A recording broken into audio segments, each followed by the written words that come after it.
So now let's just see how to create shared preference files and how to store data in that file. Right here I have designed one activity. It allows gaming ID, score, and email address. Means these three value, we will store these three value inside shared preference. Let's see how I designed this activity. In a text file, you can see the various properties. Okay, let me show you the common properties. These all are the common properties I've used, right? And I think I already demonstrated this how to design this activity, and I assume you have basic idea how to design this activity, right? Here I have my icons, game over icon. I think no, not this one. Here I have a PNG file that I used in image, right? So whenever I click on this register me button, I want to generate some action. So I have used onClick property. Here we have registerUser method, and in our coding file we have registerUser method. Now here, see, first of all I'm getting all the data, that is gaming ID, then score and email ID inside these three variable, name, U and E. U represents user ID, E represents email ID, and our S, this S represents score. Okay, as you can see it's in integer because our score is in integer, will be in integer, right? So now let's create shared preference, right? So here first of all let me write down shared preference, right? And let's say preference is equal to getSharedPreference, and it will accept two parameter.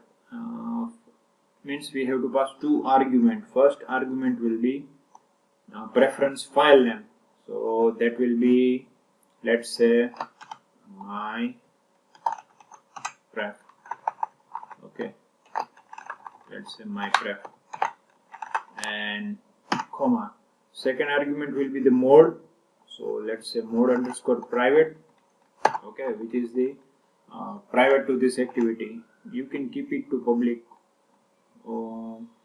but here I will prefer private mode, right? Now we have created shared preference. Now we want to put data inside this preference, so here we will acquire the editor object. So let's say SharedPreferences.Editor.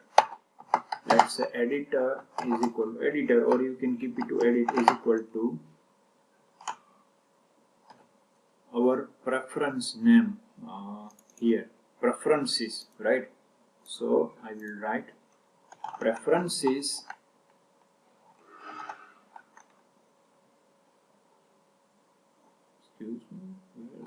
preferences is okay, because this preference is private to onCreate method, right?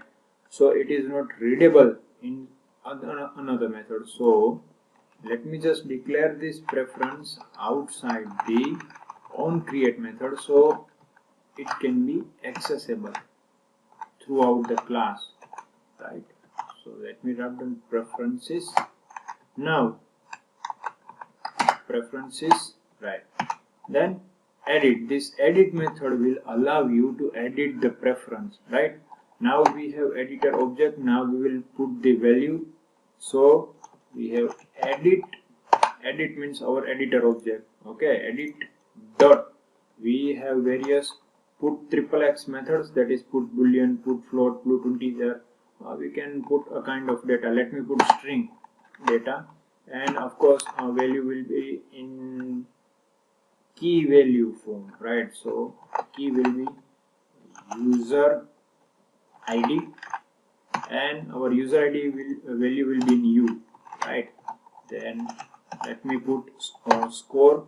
So our score will be in integer, so let me choose put int, and let me say score, that is score, and S represents score. Here as you can see we have converted our data from string to integer, right?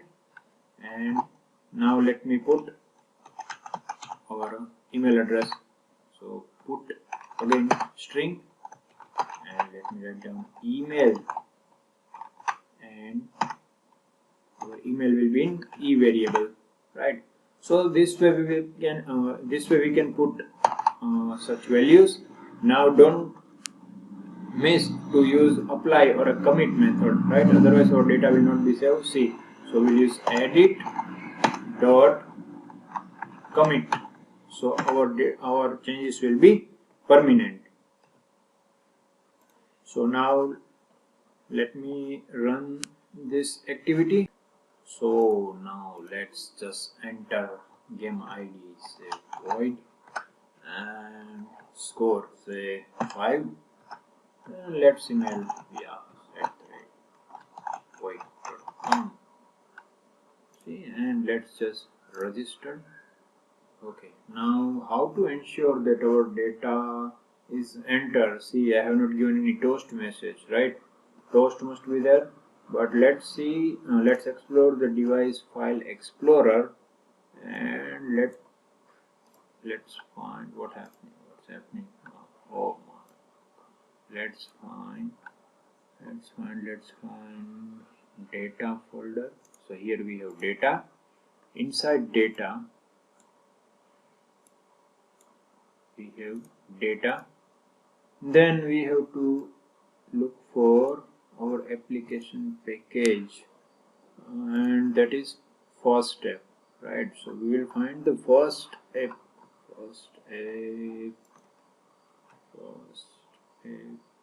fi.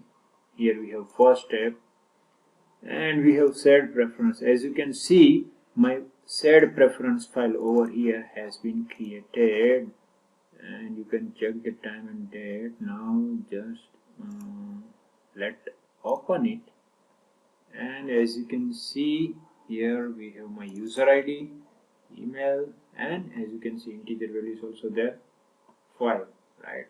So this way you can create shared preference file, and same way you can read data from this file.